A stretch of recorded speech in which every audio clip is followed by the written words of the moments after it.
कक्षा 10 के विद्यार्थियों के लिए फिर पुनः है प्रश्नावली 1B। वही किताब हमारे पास है मनोहर प्रकाशन का। क्वेश्चन नंबर 3 है, अभाज्य गुणनखंडन विधि द्वारा निम्नलिखित पूर्णांकों के एचसीएफ और एलसीएम ज्ञात कीजिए।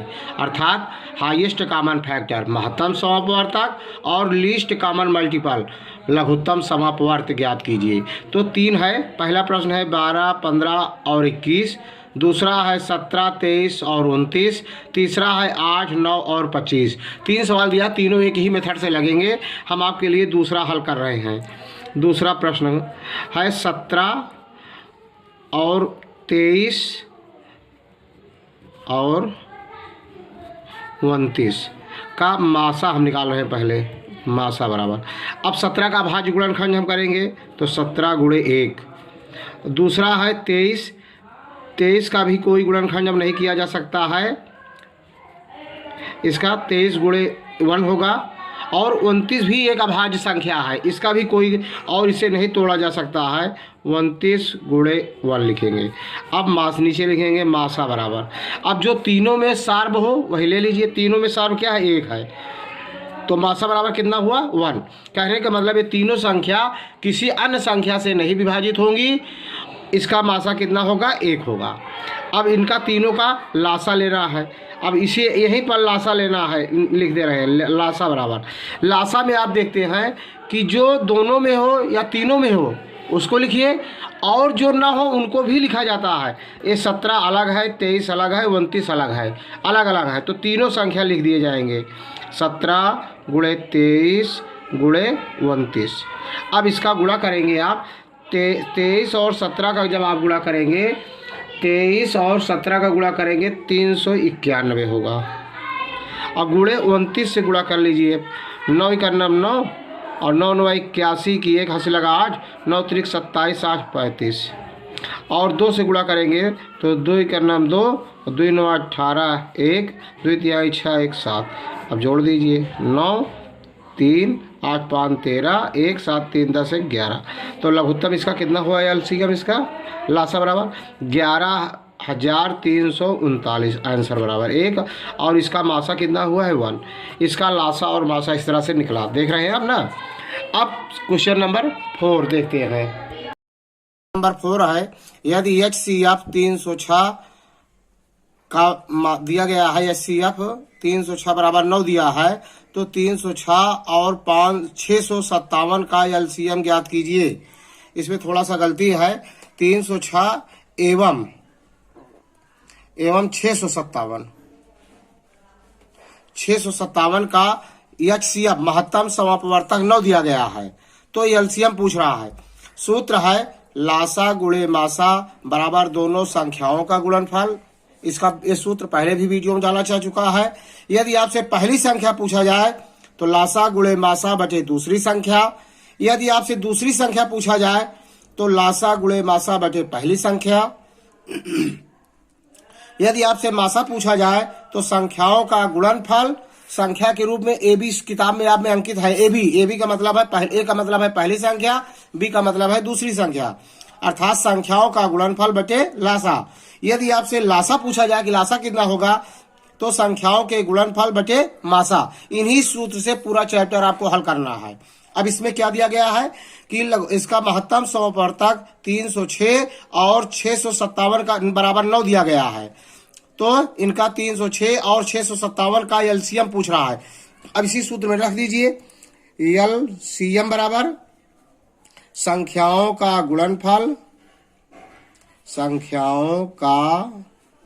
गुणनफल बराबर बटे एलसीएम पूछ रहा है बटे मासा कर दीजिए। मासा इसको अंग्रेजी में क्या लिखते हैं? एचसीएफ। अब इसी में रख दीजिए संख्या कितना है?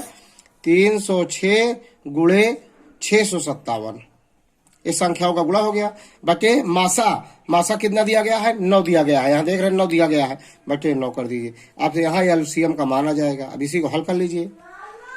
9 त्रिक 27, 3 36, 9 चौक 36, 34 आ गया।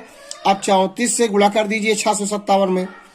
पहले 4 से हम गुणा कर रहे हैं, 4 सत्ते 28 की 8, 4 से 28 का 100, 4 पंचे 20, 2 22, 2 4 6 24, 2 26। अब एक स्थान छोड़ दे रहे हैं, 3 से गुणा कर रहे हैं, 3 7 21, 2 3 5 15, 2 17, 1 3 6 18, 1 19। जोड़ लीजिए 8 3 7 6 13, 1 9 2 11, 1 12, 1 1 2। तो एलसीएम कितना आ गया? एलसीएम आया 22,338। इसका आंसर होगा, मतलब इन दोनों संख्याओं का एलसीएम अगर निकालेंगे तो 22,338 होगा। अगला क्वेश्चन लेते हैं इसमें का। अगला क्वेश्चन है यदि HCF 200, यदि अगला क्वेश्चन है देख रहे हैं कि HCF हाईएस्ट कॉमन फैक्टर 225 और 60 का डायरेक्ट आपको मासा नहीं बता रहे हैं कितना, कह रहे हैं इसका मासा 225 गुणे 5 ऋण 10 यक्स हो, मतलब इस घुमा कर दे रहे हैं कितना हो, तो यक्स का मान बताइए। बहुत इजी है, पहले 225 और 60 का मासा निकाल लीजिए, वह मासा इसके बराबर होगा जो दिया गया है, इसी में यक्स का तुलना कर लीजिए। अब 225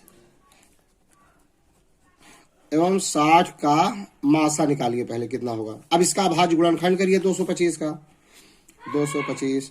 अब यहाँ एक साइड में हम 225 लिख रहे हैं, यहीं पर अभाज्य गुणनखंड कर रहे हैं। 3 से काटेंगे, 3 7 21, 3 5 15, 3 से काटेंगे 3 दूना 6, 3 5 15, 5 से करेंगे 5 5 25, 5 का 5, मतलब इसका अभाज्य गुणनखंड हुआ 3 गुणे 3, 5 गुणे 5। अब 60 है, 60 का अभाज्य गुणनखंड करिए, 2 गुणे 2 गुणे 3, 2 दूनी 4 3 12 पंचे 60। अब मासा बराबर जो दोनों में हो, जो दोनों पंक्तियों में हो वही लेना है मासा में। तो दोनों पंक्तियों में जैसे एक 3 यहाँ मिल रहा, 3 हो गया, और एक 5 मिल रहा है, 5, 3 5 15। इसका मासा कितना हुआ? 15। अब प्रश्नानुसार अब कह रहा है 225 गुणे 5 ऋण 10 यक्स, ये बराबर है 15 के, ये है 15 के। तो एक यक्स का मान पूछ रहा है। अब इसी को सरल करना है, 5 5 25, 2 5 दूना 10, 2 12, 1 5 दूना 10, 11, और ऋण 10 यक्स बराबर 15। अब ऋण 10 यक्स बराबर 15 और ऋण उधर कर देंगे, ऋण 11 25 हो जाएगा। तो 25 में से 15 घटाएंगे 10 और 1110 हो जाएगा, ऋण 1110, ये 10 यक्स हो जाएगा। अब यक्स बराबर दोनों तरफ ऋण से भाग देंगे, धन हो जाएगा 1110 बटे 10, क्योंकि 10 और यक्स के बीच में गुणा का चिन्ह है, बाएं तरफ जाते समय भाग हो जाता है। ये सभी प्रक्रिया आपने 6 7 8 9 10 में पढ़े होंगे। 1 0 से 1 0 काट दीजिए, 111। आंसर यक्स का मान कितना होगा? 111 होगा आंसर। यदि आप मेरे चैनल में पहली बार आए हो तो लाइक करना, सब्सक्राइब करना। यदि आप मुझसे जुड़े रहते हैं तो प्रतिवर्ष आपको अर्धवार्षिक, वार्षिक और प्री बोर्ड का पेपर मिलता रहेगा। जय हिंद, जय भारत।